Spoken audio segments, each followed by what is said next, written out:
الصلاة والسلام عليك يا سيدي يا رسول الله يا حبيب الله يا حبيبي يا رسول الله صلى الله عليه وسلم.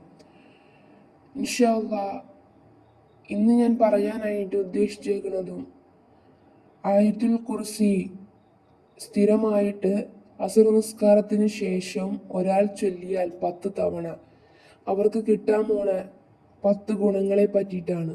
ഇൻഷാ അല്ലാഹ് അള്ളാഹു സുബ്ഹാനഹു വ തആല 10 ഗുണങ്ങളെ നമ്മളെ ഉൾപ്പെടുത്തുമാറാകട്ടെ. സ്വലാത്തായിക്കോട്ടെ ദിക്റായിക്കോട്ടെ എല്ലാത്തിനും അള്ളാഹു സുബ്ഹാനഹു വ തആല അതിൻ്റെതായ ഗുണങ്ങൾ, പവിത്രമായ ഗുണങ്ങൾ അതിന് നൽകിയിട്ടുണ്ട്.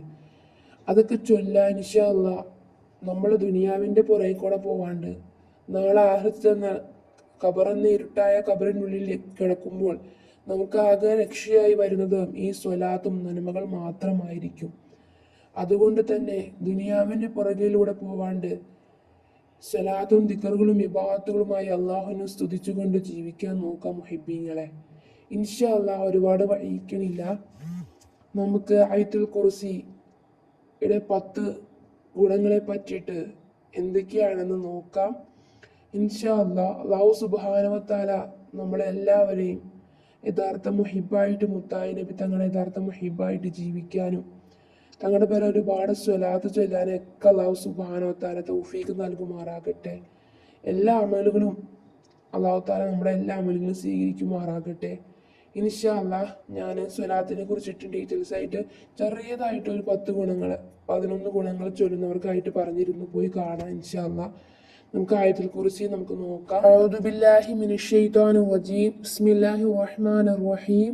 അല്ലാഹു ലാ ഇലാഹ ഇല്ലാ ഹുവൽ ഹയ്യുൽ ഖയ്യൂം ലാ തഅഖുദുഹു സിനത്തും വലാ നൗം ലഹു മാ ഫിസ് സമാവാതി വമാ ഫിൽ അർദ് മൻ ദല്ലദീ യശ്ഫഉ ഇൻദഹു ഇല്ലാ ബിഇദ്നിഹി യഅലമു മാ ബൈന അയ്ദീഹിം വമാ ഖൽഫഹും വലാ യുഹീതൂന ബിശൈഇൻ മിൻ ഇൽമിഹി ഇല്ലാ ബിമാ ശാഅ വസിഅ കുർസിയുസ് സമാവാതി വൽ അർദ് വലാ യഹൂദു ഹിഫ്ളുഹുമാ വഹുവൽ അലിയ്യുൽ അളീം. ഇതാണ് ആയത്തുൽ കുർസി എന്ന് പറയുന്നത്. ഇൻഷാ അല്ലാഹ് ഈ ആയത്തുൽ കുർസി അസർ നിസ്കാരത്തിന് ശേഷം നിസ്കാരപ്പായിൽ ഇരുന്ന് കൊണ്ടിട്ട് എണീക്കുന്നതിന് മുന്നേ സ്ഥിരമായിട്ട് ഒരാൾ 10 തവണ ആയത്തുൽ കുർസി ഓതിയാൽ അവർക്ക് 10 ഗുണങ്ങളാണ് അല്ലാഹു സുബ്ഹാനഹു വ തആല നൽകുന്നത്. അത് എന്തൊക്കെയാണെന്ന് നമുക്ക് നോക്കാം. ഇൻഷാ അല്ലാഹ് അല്ലാഹു സുബ്ഹാനഹു വ തആല ഈ 10 ഗുണങ്ങൾ നമ്മളിൽ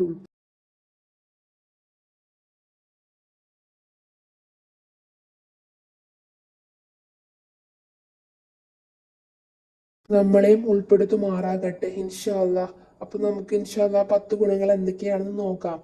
അസർ നിസ്കാരത്തിന് ശേഷം അവിടെ നിന്ന് എണീക്കുന്ന അഥവാ നിസ്കാരപ്പായിൽ നിന്ന് എണീക്കുന്നതിന് മുന്നേ ആയിട്ട് സ്ഥിരമായിട്ട് 10 തവണ ആയത്തുൽ കുർസി ഓതി ഉള്ളവർക്കാണ് ഈ 10 ഗുണങ്ങൾ. അപ്പോൾ സ്ഥിരമായിട്ട് ആയത്തുൽ കുർസി ഓതുന്നവർക്കുള്ള പ്രതിഫലങ്ങളൊന്ന് ചിന്തിച്ചു നോക്കാട്ടെ മുഹിബ്ബീങ്ങളെ. ഇൻഷാ അല്ലാഹ് നമുക്ക് എന്തൊക്കെയാണ് ആ 10 ഗുണങ്ങൾ എന്ന് നോക്കാം. അതിൽ ഒന്നെന്ന് പറയുന്നത് അവർക്ക് തൗബ ഇല്ലാതെ മരിക്കുകയില്ല എന്നാണ്. 2, അവരുടെ റിസ്കിൽ അവരുടെ ഭക്ഷണത്തിൽ വിശാലത ഉണ്ടാവും, ബറക്കത്തുണ്ടാകും. 3, അവരുടെ ശരീരത്തിൽ അള്ളാഹു രക്ഷ നൽകും, സലാമത്ത് കൊടുക്കും. 4, മുഅ്മിനീങ്ങളായ ആളുകളുടെ മനസ്സിൽ അവരോടുള്ള സ്നേഹമുണ്ടാകും. അഥവാ ആയത്തുൽ കുർസി ഓതുന്നവർക്ക് മുഅ്മിനീങ്ങളായ ആളുകളോട് അവരുടെ മനസ്സിൽ സ്നേഹമുണ്ടാക്കും. 5 എന്ന് പറയുന്നത് അവർക്ക് യഖീൻ ഉറപ്പ് ഉണ്ടാക്കും. 6, മരണസമയത്ത് ലാ ഇലാഹ ഇല്ലല്ലാഹ് എന്ന് പറഞ്ഞിട്ടേ അവരുടെ റൂഹ് പിരിയുകയുള്ളൂ. 7, അവരുടെ ഖബറിൽ അള്ളാഹു വിശാലത നൽകും. 8, അവരുടെ നന്മ തിന്മ എഴുതിയ 7 കിതാബ് വലം കയ്യിൽ നൽകപ്പെടും. 9, അവർ സിറാത്തിന്മേൽ അഥവാ സിമ്പിളായിട്ട് അവർ സിറാത്ത് പാലം മുറിച്ച് കടക്കും എന്നാണ് കേട്ടോ. 10 എന്ന് പറയുന്നത് അവർക്ക് ഹിസാബില്ലാതെ സ്വർഗത്തിൽ കടക്കും, അഥവാ ചോദ്യങ്ങളോ ഒന്നുമില്ലാതെ തന്നെ പെട്ടെന്ന് തന്നെ അവർ സ്വർഗത്തിലേക്ക് കടക്കുമെന്നാണ്. ഈ 10 ഗുണങ്ങളാണ് ആയത്തുൽ കുർസി അസർ നിസ്കാരത്തിന് ശേഷം നിസ്കാരപ്പായിൽ നിന്ന് ചൊല്ലിയാൽ കിട്ടുന്നത്. 10 പ്രാവശ്യം ചൊല്ലിക്കഴിഞ്ഞാൽ 10 ഗുണങ്ങളാണ് കേട്ടോ. അത് കൂടാണ്ട് തന്നെ നമ്മൾ സ്ഥിരമായിട്ട് ചൊല്ലിക്കഴിഞ്ഞാൽ അതിലേറെ ഗുണങ്ങളുണ്ട്. ഇൻഷാ അള്ളാ ഞാൻ അതൊന്നും പറഞ്ഞില്ല, ഇൻഷാ അള്ളാ അതൊക്കെ വഴിയെ പറയുന്നതായിരിക്കും. അതുപോലെ തന്നെ ആയത്തുൽ കുർസി ഓതി കഴിഞ്ഞാൽ നമുക്ക് ഒരുപാട് ഈ ഷെയ്ത്താൻ്റെ ഷെറിൽ നിന്നെല്ലാം കാവലുണ്ടാവും കേട്ടോ.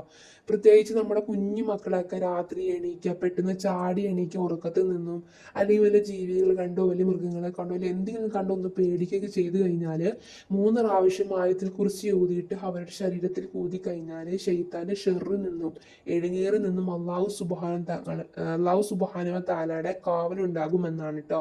ആ ഷെറിൽ നിന്നും ഒഴിവാകുന്നതായിരിക്കും ഇൻഷാ അള്ളാ. അങ്ങനെ നമുക്ക് എന്ത് പ്രയാസം എന്തെങ്കിലും ഇടങ്ങേറ് ബുദ്ധിമുട്ടൊക്കെ വന്നു കഴിഞ്ഞാൽ ആയത്തിൽ കുറിച്ച് ഓതാം കേട്ടോ. ഇൻഷാ അള്ളാ ഒരുപാട് പ്രതിഫലങ്ങളാണ് ആയത്തിൽ കുറിച്ച് കൊണ്ടുള്ളത് ഇൻഷാ അള്ളാ. അതുപോലെ തന്നെ പഠിച്ചോ നമുക്ക് എന്തെല്ലാം വഴികളാണ് ഒരുക്കി തന്നേക്കണല്ലേ നമുക്ക് ദുനിയാവിൽ ആഖിറത്തിൽ രക്ഷപ്പെട്ടു പോകാൻ വേണ്ടി. ദുനിയാവിലായാലും എന്തെല്ലാം, പക്ഷേ നമുക്ക് പഠിച്ചോനെ ഓർക്കാനോ അല്ലെങ്കിൽ നമ്മുടെ പഠിച്ചോനെ ഓർക്കാനോ അല്ലെങ്കിൽ നമുക്ക് തന്നേക്കണ ദിക്റുകൾ സ്വലാത്തുകൾ നോക്കാനോ ഒന്നിനും നമുക്ക് നേരമില്ല. നമ്മൾ ദുനിയാവിൻ്റെ പുറകോട്ട് ഓട്ടാണ് അല്ലേ. നമുക്ക് നമുക്ക് നാളെ നമ്മൾ മരിക്കും എന്നുള്ള ചിന്ത പോലും ഇല്ലാത്ത ലോകത്താണ് നമ്മൾ ജീവിക്കണത്. ഇങ്ങനെ തിന്മകളായ പ്രവൃത്തികൾ ഇങ്ങനെ ചെയ്തുകൊണ്ടിരിക്കുക. പഠിച്ചവനുണ്ട് അല്ലെങ്കിൽ അള്ളാഹുവിനോട് ഞാൻ ചെയ്തു പോയ തെറ്റുകുറ്റങ്ങൾ എന്തൊക്കെയാ റബ്ബെ, എനിക്ക് അതൊക്കെ റബ്ബിനോട് പൊറുക്കലിനെ തേടണം. ഇന്നലെ നാളെ ഞാൻ മരിക്കാനുള്ളതാണ്. എനിക്ക് അമലായിട്ട് എന്താ റബ്ബെ ഉള്ളത്? ഞാൻ ചെയ്തു പോയ തിന്മകൾ മാത്രമാണല്ലോ റബ്ബെ, എനിക്ക് നീ പുറത്ത് തന്നെന്ന് പറഞ്ഞ് ഒന്ന് പാപമോചനം ചെയ്യാൻ പോലും നമുക്ക് നേരമില്ല. പക്ഷെ ഇതൊക്കെ ചെയ്യാൻ റബ്ബിന് ഇഷ്ടമാണ് കേട്ടോ. ഒന്ന് കണ്ണീരെ ഒലിപ്പിച്ച് ദുആ ചെയ്താൽ മതി അള്ളാഹ് സ്വീകരിക്കാൻ. അതങ്ങനെ നോക്കിയിരിക്കുവാണ്. എൻ്റെ അടിമകൾ ആരെങ്കിലും പാപമോചനം ചെയ്യുന്നുണ്ടോ അവർക്ക് പുറത്ത് കൊടുക്കാൻ വേണ്ടിയിട്ട്. എത്ര പാവമാണ് നമ്മളെ റബ്ബ് എന്നൊന്ന് അറിയാവോ മുഹബ്ബീങ്ങളെ? ഒന്ന് ചിന്തിച്ച് നോക്കാട്ടോ. നമ്മൾ എത്ര തെറ്റ് ചെയ്താലും നമ്മൾ വീണ്ടും വീണ്ടും റബ്ബിനോട് പാപമോചനം ചെയ്യുമ്പോൾ റബ്ബ് അത് വേഗം സ്വീകരിക്കുവാണ്. അവർക്ക് പുറത്ത് കൊടുക്കണേ എന്ന് മലക്കുകളോട് പറയുവാണ്. ആ തിന്മകളൊന്ന് മായ്ച്ചു കളയണേ എന്ന് പഠിച്ചോൻ മലക്കുകളോട് കൽപ്പിക്കുകയാണ്. അത്രയേക്കും പാവാണ് നമ്മുടെ റബ്ബ് എന്ന് പറയുന്നത്. അത് മനസ്സിലാക്കുക. നമ്മുടെ പഠിച്ച റബ്ബിനോട് നമ്മൾ ചെയ്തു പോയ തെറ്റുകുറ്റങ്ങളൊക്കെ ഒന്ന് പൊറുക്കലിനെ തേടുക. കൽബിൽ ഈമാൻ തന്നെ, റബ്ബേ ഈ ദുനിയാവ് അത്രയ്ക്കും മോശമായ ജീവിതം ലോകമാണ്. ആ ലോകത്ത് നല്ല രീതിയിൽ അള്ളാഹുവിനെ തൃപ്തിയോടുകൂടി ജീവിക്കുക എന്ന് പറഞ്ഞാൽ കുറച്ച് പ്രയാസമുള്ള കാര്യമാണ്. കാരണം പഠിച്ചു നമ്മളിവിടെ വിട്ടേക്കുന്നതും പഠിച്ചവനെ ഇബാദത്ത് ചെയ്യുന്നുണ്ടോ അതോ അവന്റെ സ്വയമായ ജീവിതമാണോ നയിക്കുന്നത് എന്താണെന്നൊക്കെ അറിയാൻ വേണ്ടി നമ്മളെ പരീക്ഷണത്തിന് വേണ്ടിയാണ് നമ്മളെ റബ്ബ് നമ്മളിവിടെ എത്തിച്ചേക്കണം ഈ ദുനിയാവിൽ. അപ്പൊ ആ ദുനിയാവിൽ നമ്മൾ പഠിച്ചവനെ ഓർത്ത് ജീവിച്ചാൽ അൽഹംദുലില്ലാ നമുക്ക് ദുനിയാവും ഉണ്ടാവും അതുപോലെ ആഹിറും ഉണ്ടാവും.